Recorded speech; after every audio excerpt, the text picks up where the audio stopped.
Hello and welcome. I'm a specialist in hotel performance and AI, and on behalf of the Europe Hotel School, I'm thrilled to be your guide on this online learning journey. Our mission here is really simple, to help you build the skills that are going to define your professional growth in our fast-paced industry. For most people, a signed contract feels like the end of the road, the finish line. But for the true pros, especially in hospitality, it's not the end at all. It's actually the beginning of a really crucial learning process, a moment to pause, reflect, and get better. This is where a job starts becoming a career. And that's the big question we're tackling today, isn't it? How do we get past just closing a deal and start turning every single negotiation into a chance to grow? How do we make our day-to-day work a ladder to true expertise? To figure that out, we're going to walk through 5 key stages. We'll kick things off with the right mindset, then we'll dive into the nitty-gritty of self-review and getting feedback. From there, we'll see how to build a real strategy, and finally, we'll talk about the ultimate payoff, making that jump from just having experience to having real expertise. All right, let's jump right into our first section. This is all about laying the foundation, getting into a fundamental habit, the mindset that sees every finished negotiation not as a closed case, but as an open book just full of lessons. In our world in hospitality, no deal ever happens in a bubble. The contract you sign in sales has a direct ripple effect on operations, on revenue, and, most importantly, on guest satisfaction. Because everything is so deeply connected, the habit of constantly learning isn't just a nice little bonus, it's absolutely vital for any kind of lasting success. So, let's get practical. Let's look at the single most important first step you can take. And it's something you do all on your own, a structured, personal reflection.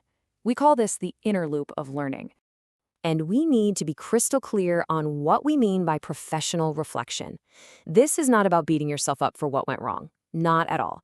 It's a calm, objective look at the whole process. The goal here is to find insights that will make you better next time, not to point fingers. So how do you actually do it? Well, it breaks down into a pretty simple 4-step process. First things first, did you get what you wanted? Compare the final deal to your original goals. Second, what went right? Pinpoint the specific strategies that really landed. Third, look at the tricky spots. Where did things get tough? Maybe where did you give in a little too easily? And finally, you've got to zoom out. What patterns are you starting to see across your last few negotiations? This slide really highlights a critical difference. On one side, you have self-criticism. That's the voice that asks, what's wrong with me? And it just leaves you feeling discouraged. But on the other side, you have professional reflection. That voice asks, what behavior can I change? And that's what encourages growth. It's a small shift in framing, but it makes all the difference in the world. Now, that inner loop of self-review is your foundation, for sure. But it only gives you part of the story. To get the full 360-degree view, you absolutely have to tap into your outer loop. We're talking about your colleagues and, of course, your clients. And this chart shows you exactly why that's so important. I mean, look at this. While your own review is the biggest single piece of the pie, a huge 60% of potential insights are waiting for you from outside sources. If you only rely on your own perspective, you're leaving the majority of the lessons sitting right there on the table. And think about the incredible value here. Your internal teams, the people in revenue and ops, they can tell you if the deal you just made is actually profitable or even possible to execute. And the client? Wow. Their feedback is pure gold. It tells you exactly how you came across and helps you build the kind of trust that leads to real long-term partnerships. So here's the crucial pivot. We've done the work. We've gathered all these amazing insights from our inner loop and our outer loop. So now what?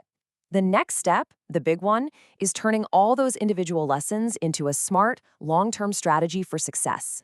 This whole process of reflection and feedback is what puts your career on the fast track. In your first year, you're just trying to learn the playbook. By year 3, you're starting to see the patterns. But by year 5, because you've been doing this disciplined review, you're not just reacting anymore. You are proactively changing your strategy based on what's coming down the road. And you can build a system around this. It's not magic. Write down your key lessons. Create a knowledge base that your entire team can tap into. Hold regular debrief sessions to share what's working and what's not. This is how you turn one person's improvement into the whole organization's strength, and it keeps you nimble enough to adapt to whatever the market throws at you. And this brings us to our final section, the real reason we're doing all of this. We're about to connect all the dots and understand the true payoff, making that huge leap from just being someone with experience to becoming someone with genuine expertise. Look, Anyone can rack up experience. That's just what happens when you show up day after day and do the same things over and over again without really thinking about it. You get more years under your belt, sure, but you don't necessarily get any better. Expertise, though, that's something completely different. It's an active, intentional process. It's what happens when you take your experience, you put it under a microscope, you learn from it, and you use those lessons to consciously shape how you're going to tackle the future. That's what separates the good from the great. And really, it all comes down to this one single habit: the disciplined, consistent practice of the post-negotiation review. This one thing is the engine that will separate the competent professionals from the true leaders in our industry. So I'll leave you with this question to carry with you. The agreement you're about to close next week, it's not just a deal. It's not just a number on a page. It's your next classroom. The only real question is, what are you going to choose to learn from it?